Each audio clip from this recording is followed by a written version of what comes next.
అందరికీ నమస్కారం. మన కథలో ఛానల్కి స్వాగతం. అందరికీ నమస్కారం. వెల్కమ్ టు మన కథలు ఛానల్. మన యొక్క ఈ ఛానల్లో పెద్దలు పిల్లలకి చెప్పడానికి ఉపయోగపడే వ్యక్తిత్వ వికాస మరియు మనోవికాస కథలు, పిల్లల చతురతకు ఉపయోగపడేటటువంటి తెనాల రామలింగడి కథలు మరియు అక్బర్ బీర్బల్ కథలు, అదేవిధంగా నీతి కథలు మొదలైనవి మన ఛానల్ ద్వారా వీడియోల రూపంలో అందించబడను. మీ యొక్క ఆదరాభిమానాన్ని సబ్స్క్రైబ్ అండ్ లైక్ రూపంలో మా ఛానల్ పై చూపించగలరు.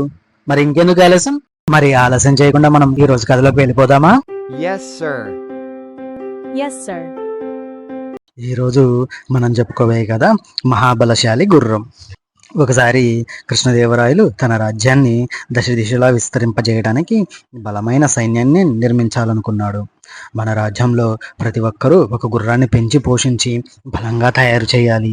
ఒక ఏడాది తర్వాత నేను వాటిని తనిఖీ చేసి గుర్రాన్ని ఏపుగా పెంచిన వాళ్ళకి బహుమతి ఇస్తాను అని ప్రజలకు ఆదేశించాడు. గుర్రాల పోషణ కోసం అందరికీ దాణా సరఫరా చేశారు.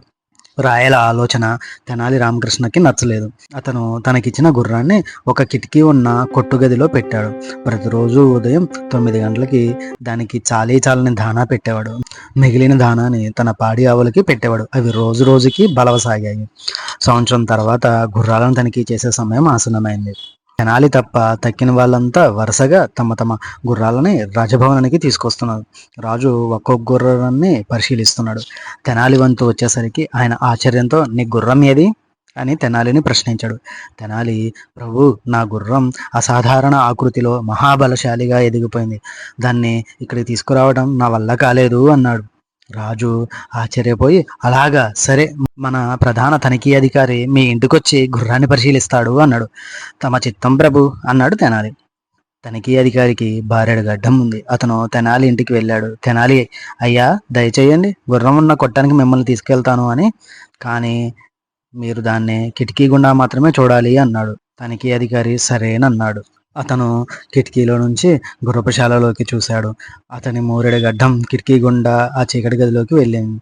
అందులో ఉన్న గుర్రం దాన్ని గడ్డిగా భావించి నోటితో ఒడిసిపట్టి నమలసాగింది. అతను బాధతో విలవిలలాడుతూ గడ్డాన్ని వెనక్కి లాక్కోవాలని ప్రయత్నించాడు. కానీ అతని వల్ల కాలేదు.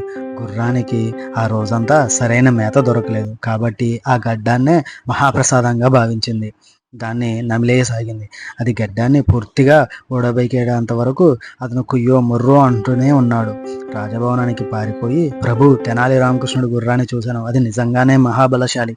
మన రాజ్యంలోని గుర్రాలన్నింటికంటే గొప్ప శక్తి గలది అన్నాడు రాయలతో. రాయలు తెనాలిని పిలిపించి, రాజ్యంలోకెల్లా బలమైన గుర్రం నీ దగ్గర ఉన్నందుకు నాకు చాలా సంతోషంగా ఉంది అన్నాడు.